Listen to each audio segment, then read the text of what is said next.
Welcome to rhythm of learning. ഇന്ന് നമ്മൾ പഠിക്കാൻ പോകുന്നത് തിരുവനന്തപുരം അതുപോലെ തന്നെ കോട്ടയം, തൃശൂർ ജില്ലകളില് 2024 നടന്ന ലാസ്റ്റ് ഗ്രേഡ് ക്വസ്റ്റ്യൻ പേപ്പറിലെ സയൻസുമായിട്ട് ബന്ധപ്പെട്ടിട്ടുള്ള ചോദ്യങ്ങൾ മാത്രമാണ്.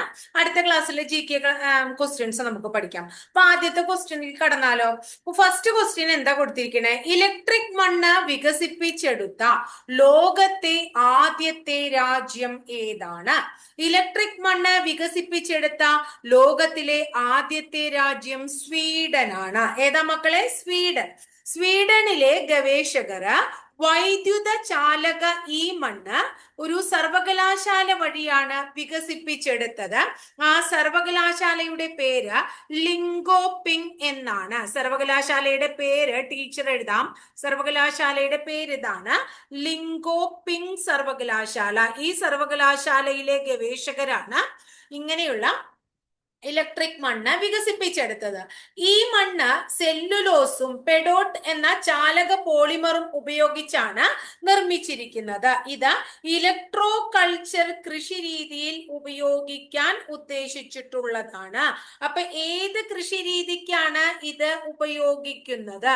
ഇത് ഉപയോഗിക്കുന്നത് ഇലക്ട്രോ കൾച്ചർ കൃഷി രീതിക്കാണ്.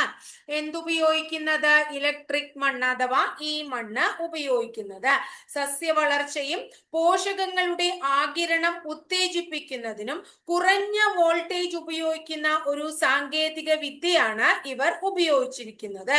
ഇത് രാസവളങ്ങളുടെ ആവശ്യകത കുറയ്ക്കുകയും ചെയ്യും. ഇപ്പൊ ലോകത്ത് ആദ്യമായി ഈ മണ്ണ് വികസിപ്പിച്ചെടുത്തത് സ്വീഡനാണ്. അവിടുത്തെ ലിങ്കോപിങ് സർവകലാശാലയാണ്. ഇലക്ട്രോ കൾച്ചർ കൃഷി രീതിയിലാണ് ഇത് ഉപയോഗിക്കുന്നത്. അടുത്ത ചോദ്യം എന്താ?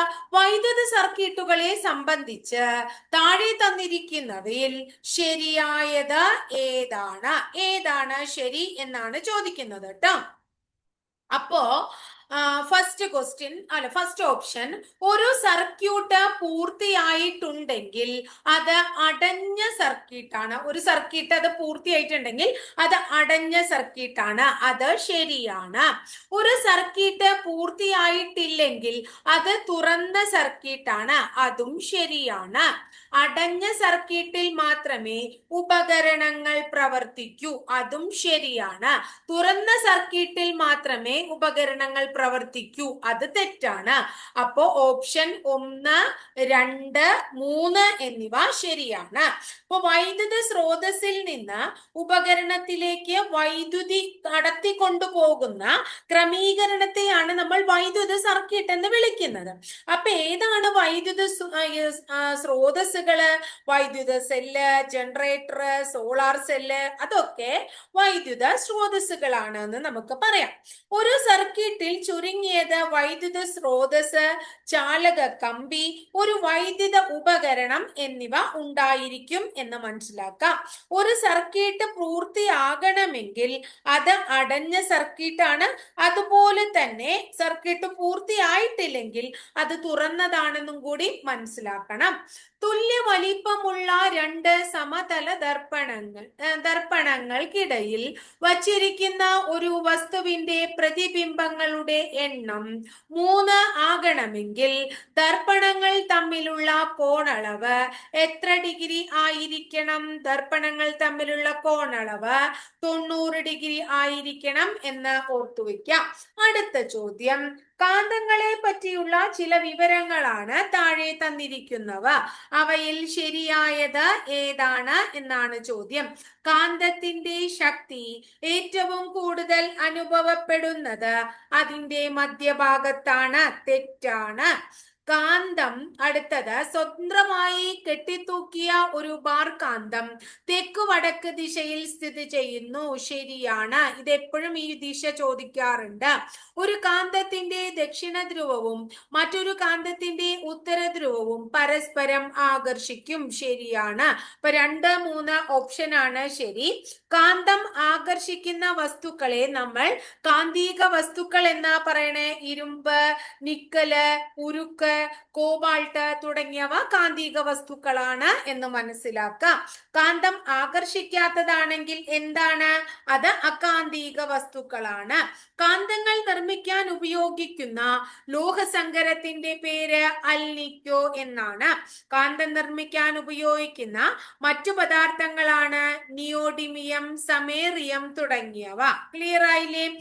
അടുത്തത്, സ്വതന്ത്രമായി കെട്ടിത്തൂക്കിയ കാന്തങ്ങള് ഏത് ദിശയിലായിരിക്കും? തെക്ക് വടക്ക് ദിശയിലായിരിക്കും. കാന്തത്തിന്റെ ഒരേ തരം ധ്രുവങ്ങളെ നമ്മൾ സജാതീയ ധ്രുവങ്ങൾ എന്നും വ്യത്യസ്ത ഇനം ധ്രുവങ്ങളെ നമ്മൾ വിജാതീയ ധ്രുവങ്ങൾ എന്നും വിളിക്കുന്നു. കാന്തങ്ങളുടെ സജാതീയ ധ്രുവങ്ങൾ വികർഷിക്കുകയും വിജാതീയ ധ്രുവങ്ങൾ ആകർഷിക്കുകയും ചെയ്യുന്നു.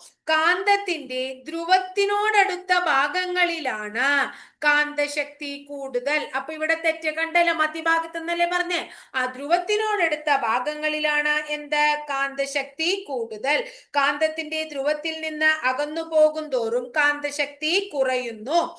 കാന്തത്തിന് ചുറ്റും കാന്തിക ശക്തി അനുഭവപ്പെടുന്ന മേഖലയെ നമ്മൾ കാന്തിക മണ്ഡലം എന്നാണ് വിളിക്കുന്നത്. ഇത്രയും കാര്യം ഒന്ന് ഓർത്തു വെക്കോട്ടോ.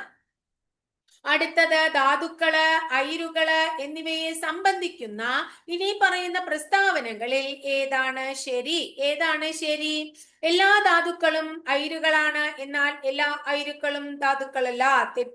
എന്താണ്? തെറ്റാണ് അല്ലെ? ശരി ഏതാണെന്നല്ലേ ചോദിച്ചേക്കണേ? ഏതാണ് ശരി? അയിരുകളിൽ അതത് ലോഹം ഉയർന്ന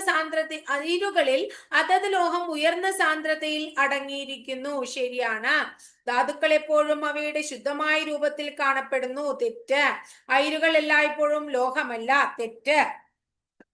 ഇത്രയാണ്, ഒരെണ്ണേ ശരിയുള്ളൂ. അയിരുകൾ അതത് ലോഹം ഉയർന്ന സാന്ദ്രതയിൽ അടങ്ങിയിരിക്കുന്നു. അപ്പൊ നമുക്കൊന്ന് പഠിക്കാം. നമുക്ക് ധാതുക്കൾ എന്താന്നൊക്കെ ഒന്ന് പഠിച്ചാലോ? അയിര് എന്തൊക്കെയാന്ന് പഠിച്ചാലോ? അപ്പൊ ആദ്യം തന്നെ നിങ്ങൾ മനസ്സിലാക്കേണ്ടത്, എല്ലാ ധാതുക്കളും അയിരുകളല്ല, എന്നാൽ എല്ലാ അയിരുകളും ധാതുക്കളാണ് എന്ന് മനസ്സിലാക്കാം. ധാതുക്കൾ എന്നാൽ ലോഹങ്ങൾ നിർമ്മിക്കുന്നതിന് ഉപയോഗിക്കുന്ന ഭൂവൽക്കത്തിൽ കാണപ്പെടുന്ന ലോഹാംശം അടങ്ങിയ പ്രകൃതിജന്യ വസ്തുക്കളാണ്. ക്ലിയർ ആയോ? വ്യാവസായികമായി ലോഹം നിർമ്മിക്കാൻ ഉപയോഗിക്കുന്ന ലോഹധാതുവിനെയാണ് നമ്മൾ അയിരെന്ന് വിളിക്കുന്നത്. അയിരിലെ മാലിന്യങ്ങളെ നമ്മൾ ഗാങ് എന്ന് വിളിക്കുന്നു. ഗാങ്ങിനെ നീക്കം ചെയ്യാൻ ഉപയോഗിക്കുന്ന പദാർത്ഥങ്ങളെ നമ്മൾ എന്ത് വിളിക്കുന്നു? ഫ്ലക്സ് എന്ന് വിളിക്കുന്നു. ഗാങ് ഫ്ലക്സുമായി പ്രവർത്തിച്ചു കിട്ടുന്ന ഉൽപ്പന്നത്തിനെ നമ്മൾ എന്ത് വിളിക്കുന്നു? സ്ലാഗ് എന്നും വിളിക്കുന്നു. ഇത്രയും കാര്യം ക്ലിയർ ആയോ? അടുത്തത്, വിനാഗിരി ബേക്കിംഗ് സോഡയുമായി പ്രവർത്തിക്കുമ്പോൾ ഉണ്ടാകുന്ന വാതകത്തിന്റെ സവിശേഷത ആയി വരാവുന്നത് താഴെ തന്നിരിക്കുന്നവയിൽ ഏതാണ്? ഏതാണ് ഇത്? തീ കെടുത്തുന്ന വാതകമാണ്. എന്താണ്? തീ കെടുത്തുന്ന വാതകമാണ് കേട്ടോ. സവിശേഷത ആയി വരാവുന്നത് എന്താണ്? ഇത് തീ കെടുത്തുന്ന വാതകമാണ്.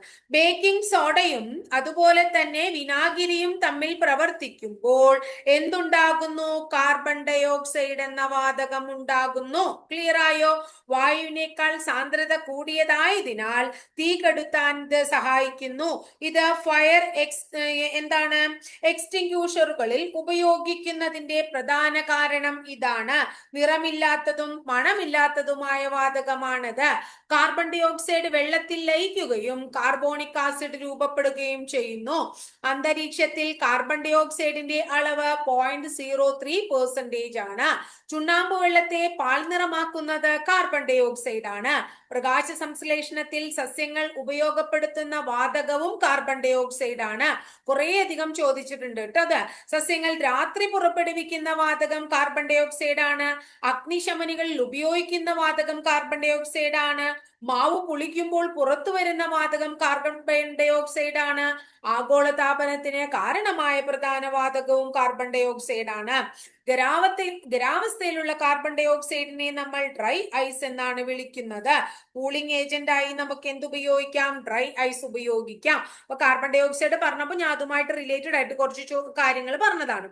സ്ത്രീ തൊഴിലാളികൾ തൊഴിലിടങ്ങളിൽ നേരിടുന്ന പ്രശ്നങ്ങൾ തൊഴിൽ വകുപ്പിനെ അറിയിക്കാനുള്ള കോൾ സെന്ററിന്റെ പേര് താഴെ തന്നിരിക്കുന്നവയിൽ ഏതാണ്? അതിന്റെ പേര് സഹജ എന്നാണ്. എന്താണ്? സഹജ.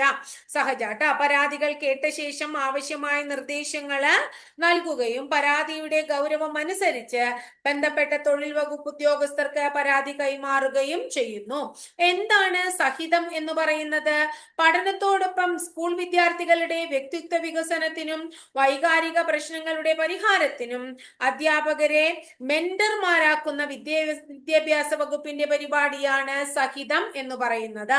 അപ്പൊ എന്താണ് സഫലം എന്ന് പറയുന്നത്? കേരള സർക്കാരിന്റെ കീഴിലുള്ള സാമൂഹിക നീതി വകുപ്പ് പ്രൊഫഷണൽ കോളേജുകളിൽ പഠിക്കുന്ന ട്രാൻസ്ജെൻഡർ വിദ്യാർത്ഥികൾക്കായി നടപ്പാക്കുന്ന പദ്ധതിയാണ് സഫലം. അടുത്തത് കേരള ഡിജിറ്റൽ സർവകലാശാല വികസിപ്പിച്ച AI ചിപ്പിന്റെ പേര് എന്താണ്? കൈരളി എന്നാണ്. എന്താണ്? കൈരളി എന്നാണ് അതിന്റെ പേര് കേട്ടോ. ഇനി അടുത്തത് ലോകവ്യാപകമായി പടർന്നു പിടിച്ച COVID-19 ആദ്യമായി പൊട്ടിപ്പുറപ്പെട്ട സ്ഥലം ഏതാണ്? വുഹാനാണ് കേട്ടോ. കൊറോണ വൈറസ് ലോകത്തിന് ലോകാരോഗ്യ സംഘടന പ്രഖ്യാപിച്ച ഔദ്യോഗിക നാമത്തിന്റെ പേരാണ് എന്താ? ഈ COVID-19 എന്ന് പറയുന്നത് അല്ലെ.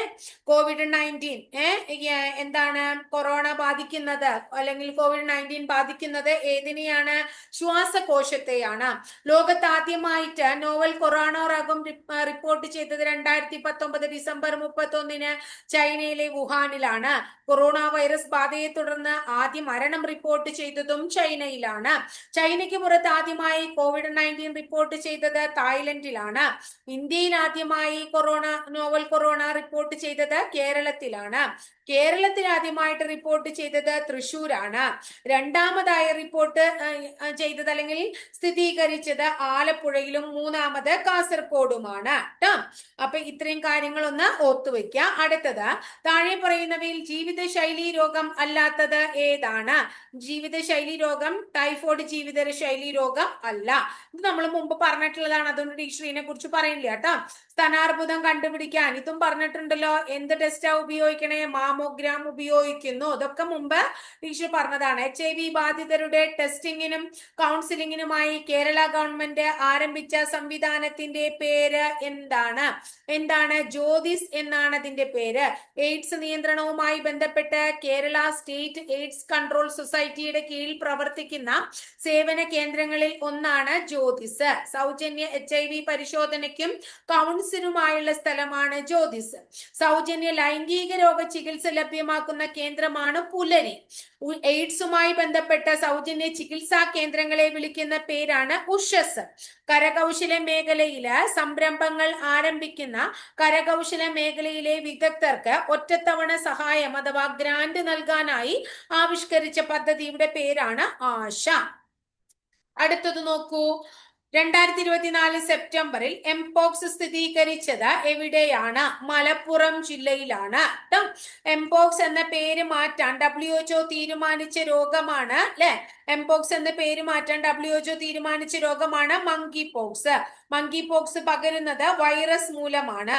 വസൂരി വൈറസുകളിൽ ഉൾപ്പെടുന്ന പോക്സ് വിറിഡൈ ഗണത്തിൽപ്പെടുന്ന വൈറസുകളാണ് മങ്കി പോക്സ്. എന്താണ് പോക്സ്? അതൊന്ന് ഓർത്ത് വെക്കുക. പോക്സ് വിറിഡൈ. പോക്സ് വിറിഡൈ ട്ടാ. ഇനി അടുത്തത് ഇതുമായിട്ട് റിലേറ്റഡ് ആയിട്ട് നമ്മൾ ഓർക്കേണ്ടത് എന്താ വെച്ചിട്ടുണ്ടെങ്കിൽ 2-4 ആഴ്ച വരെ നീണ്ടു നിൽക്കുന്ന ചുണങ്ങ് കൈപ്പത്തി, പാദങ്ങള്, ഞരമ്പ്, ജനനേന്ദ്രിയം എന്നിവയൊക്കെ ബാധിക്കും. കൂടാതെ പനി, തലവേദന, പേശിവേദന, ലിംഫ് നോഡുകളുടെ വീക്കം അതൊക്കെ ഉണ്ടാവും. ഏതിന്? ഈ എംപോക്സ് രോഗത്തിന് കേട്ടോ. അടുത്തത് ജലജന്യമായ രോഗമായ കോളറ പരത്തുന്നത് ഏതാണ്? Vibrio cholerae. അറിയാം നമുക്ക് അല്ലെ. നമ്മൾ മുമ്പ് പഠിച്ചതാ. അതായത് ക്വസ്റ്റ്യൻ പേപ്പർ ചെയ്തപ്പോ തന്നെ കേട്ടോ. അതായത് മുമ്പ് പഠിച്ചതാന്ന് ഞാൻ പറയണത്. ക്വസ്റ്റ്യൻ പേപ്പർ ഇതുപോലെ 4-5 എണ്ണായി നമ്മൾ 5-6 എണ്ണായി ചെയ്യുന്നു. അപ്പൊ ഓരോ പ്രാവശ്യം ചെയ്യുമ്പോൾ അന്ന് നമ്മൾ അനുബന്ധ വസ്തുക്കൾ റിപ്പീറ്റ് ചെയ്തിട്ടുണ്ടെങ്കിൽ പിന്നെ അത് നമ്മൾ വീണ്ടും റിപ്പീറ്റ് ചെയ്യില്ല കേട്ടോ. അവിടെ അത് കാണാത്ത കുട്ടികള് നമ്മുടെ പ്ലേലിസ്റ്റിൽ പോയിട്ട് കണ്ടോളൂ. നവജാത ശിശുക്കളിലെ ജനന വൈകല്യങ്ങൾ കണ്ടുപിടിക്കാൻ കേരള ഗവൺമെന്റ് രൂപം കൊടുത്ത പദ്ധതിയുടെ പേരെന്താണ്? ശലഭം എന്നാണ് പദ്ധതിയുടെ പേര് കേട്ടോ. ഇനി അടുത്തത് 74 ജലസ്രോതസ്സുകൾ അണുവിമുക്തമാക്കുന്നതിനുള്ള വില കുറഞ്ഞതും ഫലപ്രദവുമായ മാർഗം ഏതാണ്? ബ്ലീച്ചിങ് പൗഡർ ആണ് അല്ലെ. കുമ്മായത്തില് ക്ലോറിൻ പ്രവർത്തിച്ചാണ് ബ്ലീച്ചിങ് പൗഡർ നിർമ്മിക്കുന്നത്. തുണി വ്യവസായത്തിൽ പരുത്തിയും ലിനനും ബ്ലീച്ച് ചെയ്യുന്നതിനും പേപ്പർ ഫാക്ടറികളിൽ മരത്തിന്റെ പൾപ്പ് ബ്ലീച്ച് ചെയ്യാനും അലക്കുശാലയിൽ അഴുകിയ വസ്ത്രങ്ങൾ അല്ലെ ബ്ലീച്ച് ചെയ്യുന്നതിനും ഒക്കെ ഇത് ഉപയോഗിക്കുന്നു. പല രാസവ്യവസായങ്ങളും ഒരു ഓക്സിഡൈസിംഗ് ഏജന്റായും കൂടാതെ കുടിവെള്ളം അണുവിമുക്തമാക്കാനും നമ്മൾ എന്തുപയോഗിക്കുന്നുണ്ട്? ബ്ലീച്ചിങ് പൗഡർ ഉപയോഗിക്കുന്നുണ്ട്. ഇനി അടുത്തത് ഇവിടെ കൊടുത്തിരിക്കുന്നത് സോഡിയം ബൈകാർബണേറ്റ് ആണ്. അത് ബേക്കിംഗ് സോഡയാണ്. ജലത്തിലെ അമിത അമ്ലത കുറയ്ക്കാനാണ് ഇത് ഉപയോഗിക്കുന്നത്. എന്നാൽ അത് ബാക്ടീരിയയെ നശിപ്പിക്കില്ല. ഇനി അടുത്ത പൊട്ടാസ്യം പെർമാംഗനേറ്റ് ശക്തമായിട്ടുള്ള ഒരു ഓക്സിഡൈസിംഗ് ഏജന്റ് ആണ്. ജലശുദ്ധീകരണത്തിന് ഉപയോഗിക്കുന്ന ഒരു പൊട്ടാസ്യം സംയുക്തമാണ്. ഇനി ആലത്തിന്റെ ശാസ്ത്രീയ നാമം പൊട്ടാസ്യം അലുമിനിയം സൾഫേറ്റ് എന്നാണ്. ജലശുദ്ധീകരണത്തിന് ഉപയോഗിക്കുമ്പോൾ മാലിന്യങ്ങളെ കൂട്ടിച്ചേർത്ത് ഖരപദാർത്ഥങ്ങളെ അടിയാൻ അതായത് ഊറാനായിട്ട് സഹായിക്കുന്നു. 75ാമത്തെ ചോദ്യം, നാഷണൽ ഇൻസ്റ്റിറ്റ്യൂട്ട് ഓഫ് വൈറോളജി എവിടെ സ്ഥിതി ചെയ്യുന്നു?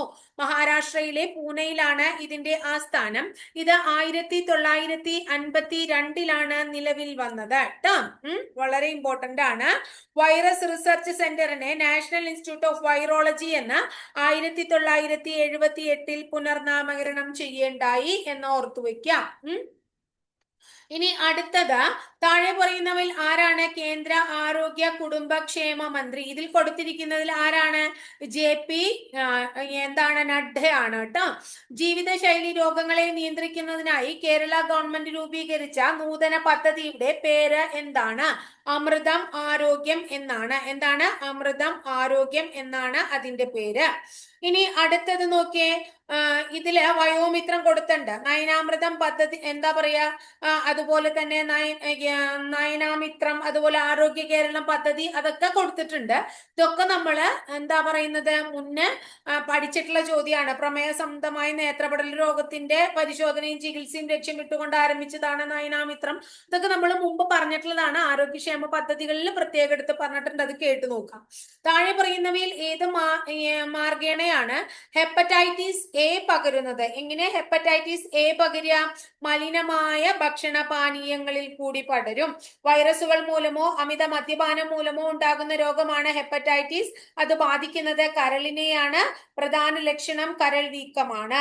ലോക ഹെപ്പറ്റൈറ്റിസ് ദിനം ജൂലൈ 28 ജൂലൈ 28 തീവ്ര വ്യാപന ശേഷിയുള്ള ഹെപ്പറ്റൈറ്റിസ് എ വൈറസ് മൂലമാണ് ഉണ്ടാകുന്നത് എന്ന് മനസ്സിലാക്കാം. രോഗിയുടെ ശരീരദ്രവങ്ങളിലും വിസർജ്യത്തിലൊക്കെ വൈറസ് സാന്നിധ്യം ഉണ്ടാകും എന്നും ഓർത്തു വെക്കണം നമ്മൾ കേട്ടോ. ഇപ്പൊ രോഗിയുമായി അടുത്ത് ഇടപഴകുമ്പോഴോ മലിനമായ ഭക്ഷണം, വെള്ളം എന്നിവ ഉപയോഗിക്കുമ്പോഴോ ഒക്കെ രോഗം പകരാൻ സാധ്യതയുണ്ട്.